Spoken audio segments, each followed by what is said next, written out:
Phone આવે અને બાજુની રૂમમાં જઈને વાત કરવાની શરૂઆત કરે ત્યારે શંકા કરજો એના ઉપર. એવું ત્યારે શંકા કરજો કે અત્યાર સુધી મારી પાસે બેસીને વાત કરતી હતી, હવે એ બાજુના રૂમમાં જઈને ધીરે ધીરેથી કેમ વાત કરે છે? Something is wrong. શંકા છે. જે બીમારીઓ વધી રહી છે એ પણ મારે કહેવી છે તમને લોકોને. આપણે આપણી દીકરા દીકરીને સાચવવાની હવે બહુ જ જરૂર છે મિત્રો. તો મારે તો બહેનોને ખાસ કહેવું છે, આપણી નજર દીકરા દીકરી ઉપર હોવી જ જોઈએ. હું શંકાની વાત નથી કરતી. મિત્રો હોઈ શકે, પણ મિત્રો મિત્રોમાં ફરક હોય છે બહેનો. હું એક એક્ઝામ્પલ આપું તમને, ધ્યાનથી તમે સાંભળજો.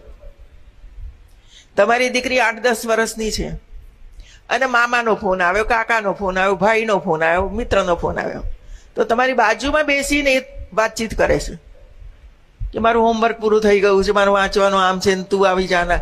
બધી આવી જ વાતો હોય નાના બાળકોની. તો જે દિવસે ફોન આવે અને એ બાજુની રૂમમાં જઈને વાત કરવાની શરૂઆત કરે ત્યારે શંકા કરજો એના ઉપર. એવું ત્યારે શંકા કરજો કે અત્યાર સુધી મારી પાસે બેસીને વાત કરતી હતી, હવે એ બાજુના રૂમમાં જઈને ધીરે ધીરેથી કેમ વાત કરે છે?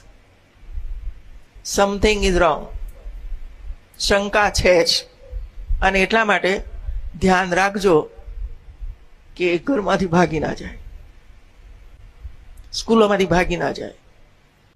અને એટલે કથાઓમાં ભલે આવી બધી વાતો બહુ નહીં થતી હોય, મારી કથા તો આ જ છે.